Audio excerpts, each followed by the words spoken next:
Hi, ഞാൻ ഷമീറാണ്. പറയാതെ വയ്യ. കാരണം എന്ന് വെച്ചാൽ 2008-2009 ഇതുപോലെ തന്നെ ഒരു പ്രതിസന്ധി ഘട്ടമുണ്ടായിരുന്നു.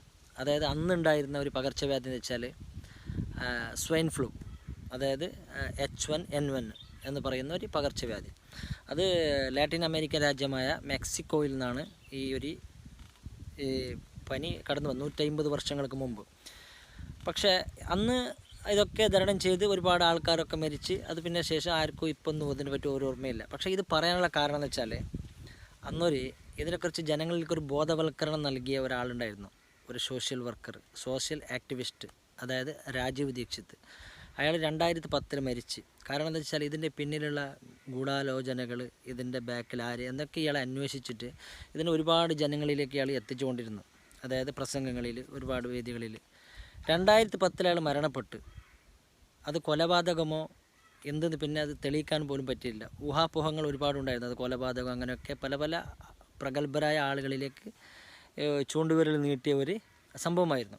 പക്ഷെ ഞാനിത് പറയാനുള്ള കാരണം എന്ന് വെച്ചാൽ അന്ന് അയാൾ പ്രസംഗിച്ച പ്രസംഗവും ഇന്ന് നമ്മളിൽ ചിലവർ പറയുന്ന കാര്യങ്ങളും ഞാനടക്കം പറയുന്ന കാര്യങ്ങളും ഒരുപോലെ എന്നൊരു തോന്നിക്കുന്ന ഒരു വീഡിയോസ് ആയതുകൊണ്ട് ഞാൻ നിങ്ങളിലേക്ക് അത് ഇട്ട് തരിക. ഇത് ഹിന്ദിയിലാണ് ഈ പ്രസംഗം ഉള്ളത്. 10 വർഷം മുമ്പ് പറഞ്ഞ പ്രസംഗമാണ്. അപ്പോൾ നിങ്ങൾ ദയവ് ചെയ്ത് ഹിന്ദി അറിയാത്തവർക്ക് ഇത് മനസ്സിലാക്കിയിട്ട് കൊടുക്കണം. അറിയുന്നവർ മൊത്തമായിട്ട് വീഡിയോ കാണണം. करूंगा। स्वाइन फ्लू एक बीमारी के बारे में हम सब बार बार सुन रहे हैं, पढ़ रहे हैं अखबारों में, टीवी में, मीडिया में, और डर बैठ गया है, दहशत बैठ गई है मन में। पुणे में तो बहुत ज्यादा। थोड़े दिन पहले मार्च के महीने में ऐसा दिल्ली में भी हुआ था। दिल्ली में बहुत दहशत हो गई थी मार्च 2009 में। इसी तरह से थोड़े दिन पहले मद्रास में भी हुआ था। फिर थोड़े दिन पहले इसी तरह से हैदराबाद, सिकंदराबाद में हुआ था।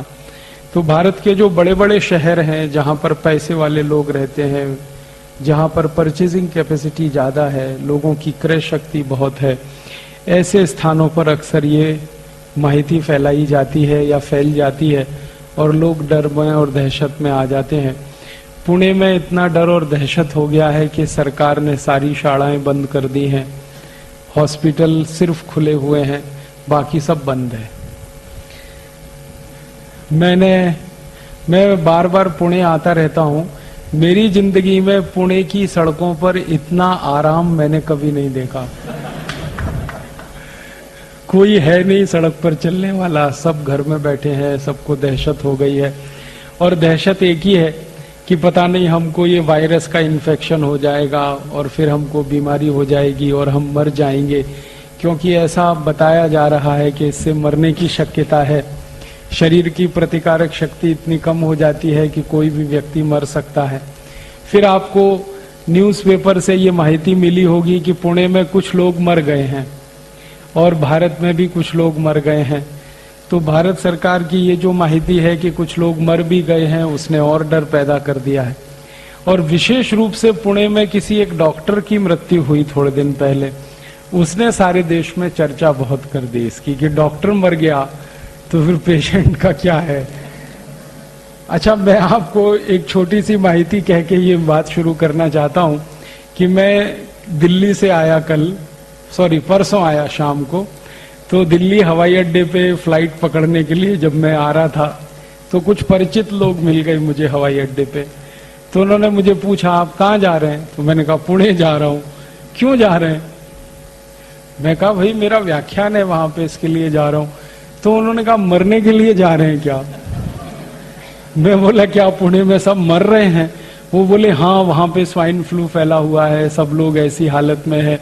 तो बाहर वालों को ऐसा लगता है पूरे पुणे में शमशान घाट बन गए हैं, सब मर रहे हैं, हॉस्पिटल में हैं, कुछ काम नहीं हो रहा है। ऐसी इमेज बन गई है पुणे की। ये सारी इमेज मीडिया ने बनाई है। मैं आपको कुछ वास्तविक बात बताना चाहता हूँ, कुछ सच्चाई है जिसको आपके साथ शेयर करना चाहता हूँ, इस दृष्टि से कि आप सब योग शिक्षक हैं, हर दिन आप कक्षाएं लेते हैं, हर दिन आपके योग और प्राणायाम सीखने वाले आपके पास लोग आते हैं। तो आप ये माहिती दूसरों को कहें जो मैं आपसे शेयर करना चाहता हूँ। सबसे पहली माहिती कि स्वाइन फ्लू नाम की जो बीमारी फैलती है वो एक वायरस से, उस वायरस का नाम है H1N1। ये जानकारी आप सबको है। लेकिन जो महत्व की माहिती है वो ये है कि ये वायरस भारत का नहीं है, ये विदेशी है, परदेशी है। और ये जो बीमारी है स्वाइन फ्लू, ये भी देशी बीमारी नहीं है, ये भी विदेशी है, परदेशी है। ये वायरस परदेशी है, ये बीमारी परदेशी है। ये वायरस कहाँ से आया है, तो इस वायरस की हिस्ट्री के बारे में बताया जाता है कि 1.5 साल पहले ये वायरस पैदा हुआ मैक्सिको नाम के एक देश में। मैक्सिको लैटिन अमेरिका का एक देश है और उस देश में एक बहुत बड़ी अमेरिका की कंपनी है, उसका नाम है स्मिथ फूड्स प्राइवेट लिमिटेड करके, बड़ी कंपनी है। वो कंपनी डूकर का मांस बेचती है। हर साल 10 लाख मीट्रिक टन डूकर का मांस बेचती है वो कंपनी। अब 10 लाख मीट्रिक टन डूकर का मांस पैदा करने के लिए कम से कम 1 कोटी डूकर का कत्ल करना पड़ता है, तब 10 लाख मीट्रिक टन डूकर का मांस पैदा हो सकता है। और वहां के जो डूकर होते हैं ना, वो ऐसे नहीं होते अपने जैसे। हाँ, अपने भारत के जैसे डूकर है ना, वैसे नहीं होते, उससे तो डबल और ट्रिपल होते। हमारे यहाँ जितनी बड़ी जितनी ऊंची गाय होती है ना, वहां इतने ऊंचे डूकर होते और एकदम मोटे मोटे थुल और इतने जास्ती मोटे होते हैं कि चल नहीं सकते, तो खड़े होते हैं धम से बैठ जाते हैं, चल नहीं पाते, भाग नहीं सकते, इतना मांस उनके शरीर पर होता है। और वो मांस उनको इंजेक्शन दे दे के बढ़ाया जाता है, दवाएं दे दे के बढ़ाया जाता है। इंजेक्शन देके दवाएं देके डूकर का मांस बढ़ाते हैं और वो मांस बेचने का काम वो कंपनी करती है। तो कंपनी का 1 पॉइंट प्रोग्राम है डूकर का मांस बेचना, मुनाफा कमाना और डूकर पालना। तो उनके बड़े बड़े रेंच हैं, उसमें डूकर पालते हैं, हर साल मांस बनाते हैं, फिर उसको बेचते हैं। लेकिन कंपनी के जो मालिक हैं, जो उसके मैनेजर हैं, जो उसके बड़े अधिकारी हैं, कर्ता धर्ता हैं, वो अपने ही डूकर के मांसों को नहीं खाते,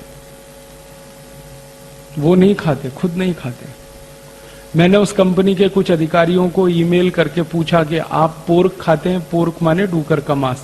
तो उन्होंने कहा नहीं खाते, वो वेजिटेरियन है, दूसरों को खिलाते हैं, खुद क्यों नहीं खाते? तो वो ही मुझे बोलते हैं कि हमको मरने का डर लगता है। कैसे मर जाएंगे? तो वो बोलते हैं ये जो डूकर का मांस है ये इन्फेक्टेड है और इसमें वायरस बहुत है और इसमें H1N1 वायरस होने की शक्यता सबसे ज्यादा है। ये जो H1N1 वायरस है ये डूकर में ही जिंदा रहता है, तो वहां के डूकर में ये वायरस जिंदा रह सकता है। और 1.5 साल पहले ये वायरस वहां डिटेक्ट हुआ और जो लोगों ने डूकर के मांस खाने वाले लोग हैं उनमें से करीब 2000 लोग उससे प्रभावित हुए और 146 अभी तक मर गए 1.5 साल में। 1 साल 6 महीने में 146 लोग मरे, 2000 लोग इस बीमारी से प्रभावित हुए, जिनको H1N1 वायरस ने प्रभावित किया, वो इन्फेक्टेड हुए। तो आंकड़ेवारी में देखा जाए तो ये कोई बड़ी संख्या नहीं है। 1 साल 6 महीने में 146 लोग मरे। क्यों? क्योंकि दर वर्षी हमारे देश में अगर दूसरी बीमारियों से मरने वालों की संख्या हम ढूंढेंगे तो कैंसर से इस देश में हर दिन 1500 लोग मरते हैं, हर दिन। और साल में कैंसर से इस देश में 40 से 45 लाख लोग मरते हैं। फिर हमारे देश में ट्यूबरकुलोसिस और मलेरिया से हर दिन 1200 लोग मरते हैं और साल में करीब 36 लाख के आसपास लोग मलेरिया ट्यूबरकुलोसिस से मर जाते हैं। फिर हर दिन हमारे देश में 1000 लोग डायरिया और डिसेंट्री, हैजा और कॉलेरा से मरते हैं और साल में करीब 35 लाख लोग डायरिया, डिसेंट्री, कॉलेरा से मर जाते हैं।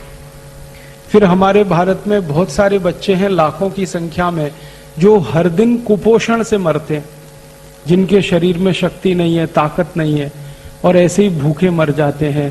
पूरा पेट भर के उनको भोजन नहीं मिलता, दूध नहीं मिलता, उसमें मर जाते हैं। तो मरने वालों की संख्या तो बहुत है, कैंसर से मरने वालों की संख्या तो बहुत है, मलेरिया से मरने वालों की संख्या तो बहुत है, ट्यूबरकुलोसिस से मरने वालों की संख्या तो बहुत है, डायरिया डिसेंट्री से मरने वालों की संख्या तो बहुत है, अनेक अनेक दूसरी बीमारियों से। लेकिन वो बीमारियों पर हमारे देश के न्यूज़पेपर में फ्रंट पेज पे खबर नहीं आती। कैंसर से मरने वालों के बारे में कभी भी न्यूज़पेपर में और मीडिया में इतनी चर्चा नहीं होती जितनी स्वाइन फ्लू की हो रही। ट्यूबरकुलोसिस से मरने वालों की चर्चा कभी भी इतनी नहीं होती मीडिया में जितनी स्वाइन फ्लू की हो रही है। कारण जानते हैं क्या है? कैंसर की, ट्यूबरकुलोसिस की, डायरिया की, डिसेंट्री की कोई वैक्सीन नहीं बन सकती। जिन बीमारियों की वैक्सीन नहीं बनती उन बीमारियों के बारे में मीडिया में चर्चा नहीं होती, भले उसमें मरने वालों की संख्या कितनी भी जास्ती हो। लेकिन जिन बीमारियों में वैक्सीन बन सकती है और मरने वालों की संख्या बहुत थोड़ी होती है, उसकी चर्चा बहुत होती है। कारण क्या है? जब बीमारी की चर्चा होगी तो लोगों में डर पैदा होगा, दहशत पैदा होगी। जब डर और दहशत बहुत जास्ती हो जाएगी, जैसा अभी बताया कि एक पत्नी का पति मर गया और उसके मन में इतनी दहशत और इतना डर कि उसने अपने पति के अंतिम शरीर को, माने आखिरी यात्रा को 5 फीट दूर से प्रणाम किया। माने दहशत इतनी जास्ती है कि जो धर्म पत्नी अपने पति के साथ सालों साल रही एक ही कमरे में, एक ही बिस्तर पर, जब उसको ये डर लग गया कि इसको स्वाइन फ्लू हुआ और उससे ये मर गया, तो दूर से ही उसने प्रणाम कर लिया। ये हद है, ये लिमिट क्रॉस हुई है डर की, दहशत की।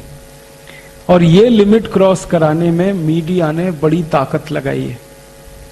मैं जो आपसे कहना चाहता हूं वो ये कि स्वाइन फ्लू का जो वायरस है वो आपको कभी भी प्रभावित नहीं कर सकता। आप पूछेंगे क्यों नहीं कर सकता? हमारे में कोई सुरखाव के पर हैं, या हम भगवान के दूत हैं, या हम ज्यादा योग और प्राणायाम करते हैं, ये कारण है? कारण क्या है? कारण उसमें से दूसरे हैं जो जानने की जरूरत है। सबसे बड़ा कारण ये है कि स्वाइन फ्लू विदेशी वायरस है, विदेशी बीमारी है, और H1N1 वायरस विदेशी है। माने ये वायरस दुनिया के उन्हीं देशों में पैदा होके प्रभावित करता है लोगों को जहां ठंडी बहुत पड़ती है, तापमान बहुत कम होता है।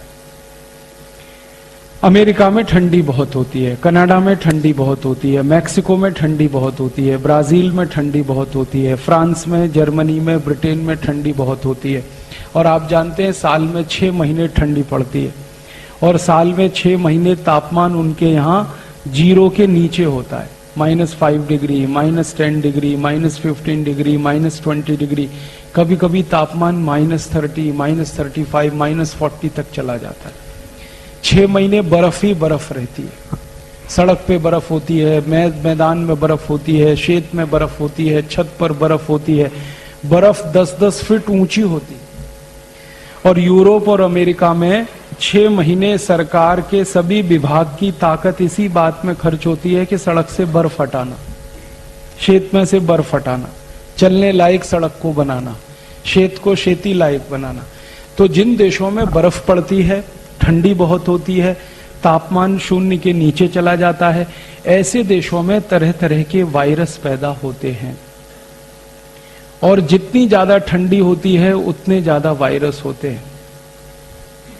सामान्य रूप से दुनिया के जितने भी वायरस हैं उनको पैदा होकर जिंदा रहने के लिए कम से कम 27 डिग्री सेंटीग्रेड से नीचे का तापमान लगता है। और 27 डिग्री सेंटीग्रेड से नीचे का तापमान जो जो देशों में हो सकता है, उन्हीं देशों में सबसे ज्यादा वायरल और बैक्टीरियल इन्फेक्शन हुआ करते हैं। अब भारत के बारे में बात करें और पूना के बारे में बात करें।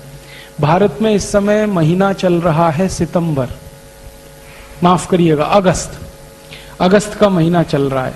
अगस्त के पहले जुलाई था, जुलाई के पहले जून था, जून के पहले मई था, और मई के पहले अप्रैल, अप्रैल के पहले मार्च, मार्च में गुड़ी पड़वा से लेकर और दीपावली के दिन तक सामान्य तापमान जो होता है पूरे भारत देश में वो 34 डिग्री सेंटीग्रेड होता है, 35 डिग्री होता है, 36 डिग्री होता है। पुणे का आज का तापमान 33 डिग्री है, और अभी थोड़ी धूप ज्यादा हो जाए ना तो कल ये 35-36 डिग्री हो जाएगा। तो पुणे का न्यूनतम तापमान इस समय 34-35 डिग्री है। सारे देश का न्यूनतम तापमान इस समय 34-35 डिग्री है। 2 राज्यों को छोड़कर, हिमाचल प्रदेश, जम्मू कश्मीर और उत्तराखंड को छोड़कर पूरे देश के 28 राज्यों का सामान्य तापमान 34-35 डिग्री है। इस तापमान में कोई भी वायरस जिंदा नहीं रह सकता, मर जाता है। वायरस अगर पैदा भी हुआ तो ज्यादा से ज्यादा 45 मिनट जिंदा रह सकता है, उसके बाद उसको मरना ही है, क्योंकि सूर्य के प्रकाश में, सूर्य के ताप में, सूर्य की गर्मी में कोई वायरस जिंदा नहीं रहता। तो भारत दुनिया में सबसे अद्भुत देश है, जहां पर सूर्य का तापमान इतना है, सूर्य का प्रकाश इतना है। यहां तो गर्मियों में, मई जून में तापमान +50 डिग्री सेंटीग्रेड होता है। दूसरे देशों में -40 होता है ठंडी में, यहां +50 होता है। कितना अंतर है तापमान का, आप सोचिए। -40 से 0 पे आइए, 0 से आगे 50 तक जाइए, इतना बड़ा अंतर है, इतना बड़ा डिफरेंस है। तो जो देश ठंडी वाले हैं, बर्फ वाले हैं, जहां पर बहुत ज्यादा सर्दी होती है, उन्हीं देशों में वायरस इन्फेक्शन बहुत होते हैं। भारत गर्म देश है, गर्मी वाला देश है, उष्णकटिबंधीय देश है। भगवान ने भारत को ऐसा बनाया है कि सूर्य का ताप इतना तेज है इस देश में, इसकी कल्पना जो है हम तब कर पाते हैं जब हम माइक्रोबायोलॉजी जैसे विषय में पढ़ने के लिए जाएं। तो आप अपने मन से एक भय, एक डर निकाल दीजिए। आपके शहर में, पुणे के पूरे जिले में, पूरे महाराष्ट्र में, पूरे भारत में, जम्मू कश्मीर, हिमाचल और उत्तराखंड को छोड़कर कहीं भी ये वायरस हो नहीं सकता, क्योंकि तापमान इतना ज्यादा है। इसलिए इस बीमारी से आपके प्रभावित होने की कोई दूर दूर तक संभावना नहीं है। इसलिए आपके मरने की भी कोई संभावना नहीं। मन से ये डर निकाल दो। अब आप मुझे तुरंत एक सवाल पूछेंगे। वो सवाल ये पूछेंगे कि फिर थोड़े दिन पहले पुणे में डॉक्टर मर गया और अभी थोड़े दिन पहले कोई एक बेटी मर गई पुणे में, तो ये क्या है? इनमें से किसी भी डेथ में स्वाइन फ्लू कंफर्म नहीं हुआ, किसी भी डेथ में। क्योंकि ये जो डॉक्टर मरा ना, तो होना तो ये चाहिए था कि अगर डॉक्टर स्वाइन फ्लू से मरा तो मरने के पहले डॉक्टर के सारे चेकअप होने चाहिए, या मर गया मरने के बाद सारे चेकअप होने चाहिए। और वो जो चेकअप की रिपोर्ट्स हैं डॉक्टर की, ब्लड की रिपोर्ट उसकी, यूरिन की रिपोर्ट उसके, स्टूल की रिपोर्ट उसके, सब तरह के रिपोर्ट्स, उसका थूक है जो लार है उसकी टेस्टिंग की रिपोर्ट जाहिर होनी चाहिए। आपने पढ़ी है? क्योंकि जाहिर ही नहीं हुई है। क्यों नहीं हुई है? क्योंकि वो डॉक्टर स्वाइन फ्लू से मरा ही नहीं है, वो किसी और बीमारी से मरा, लेकिन उसकी बीमारी को मीडिया ने स्वाइन फ्लू बता दिया, बीमारी कुछ और थी उसको। इसी तरह से एक थोड़े दिन पहले छोटी बेटी मरी यहां पुणे में, उसके भी ब्लड की कोई रिपोर्ट टेस्ट हुई नहीं, कोई कंफर्मेशन नहीं है कि उसको स्वाइन फ्लू हुआ था, और मीडिया ने बता दिया वो स्वाइन फ्लू से मर गई। भारत देश में अब तक जितनी भी मृत्यु हुई है उसकी संख्या 11 है। 11 मृत्यु जितनी हुई है, सबके बारे में मैं खोजने की कोशिश कर रहा हूं। किसी की भी कंफर्म रिपोर्ट नहीं है कि उनको स्वाइन फ्लू था। हां, उनकी रिपोर्ट में यह था कि उनको साधारण फ्लू था। साधारण फ्लू और स्वाइन फ्लू में अंतर है। साधारण फ्लू में क्या होता है? सर्दी होती है, खोखला होता है, जुकाम होता है, नाक से पानी आता है, आंख से पानी आता है, गले में दर्द होता है, गला बैठ जाता है, आवाज भी नहीं निकलती है, कभी कभी टेम्परेचर आ जाता है, फीवर आ जाता है, लेकिन फीवर कभी भी 101 डिग्री से ऊपर क्रॉस नहीं कर पाता। शरीर में हल्का फुल्का दर्द रहता है, बहुत थकान लगती है, बहुत कमजोरी लगती है। ये साधारण फ्लू बीमारी के लक्षण हैं। और ये बीमारी हर बार होती है बारिश के दिनों में, इसमें नई कोई बात नहीं है। पिछले साल बारिश आई थी तब भी ये बीमारी हुई थी, अगले साल बारिश आएगी तब भी ये बीमारी होगी। और भारत में उत्तर से दक्षिण, पूरब से पश्चिम सब जगह होती है। तो ये साधारण फ्लू बीमारी होगी शायद ये 11 लोगों को, फिर आप बोलेंगे साधारण फ्लू में मौत हो सकती है क्या? कभी कभी होती है। कब? जिस व्यक्ति को साधारण फ्लू हो जाए और उसके पहले उसको कोई गंभीर बीमारी हो चुकी हो। जैसे मैं उदाहरण से बताता हूं, मान लीजिए किसी को बहुत समय से टाइफाइड हो, ठीक है, अब टाइफाइड हो और टाइफाइड शायद ठीक होने वाला हो, तब तक उसको फ्लू हो गया हो। उस कंडीशन में वो आदमी मरने की स्थिति में पहुंच सकता है। इसी तरह से लंबे समय किसी को मलेरिया का बुखार आया और मलेरिया के बुखार में उसी को फ्लू हो गया, मलेरिया ठीक हुआ तब तक उसको फ्लू हो गया, उस कंडीशन में उसकी मृत्यु हो सकती है। एक बहुत खराब बुखार होता है, ज्वर होता है, ताप होता है, जिसको मस्तिष्क ज्वर कहते हैं, इंसेफेलाइटिस कहते हैं। इसमें अगर कोई व्यक्ति फंस गया हो और थोड़े ही दिन के बाद उसको फ्लू इन्फेक्शन हो जाए, वायरल इन्फेक्शन हो जाए, तो उसकी मृत्यु हो सकती है।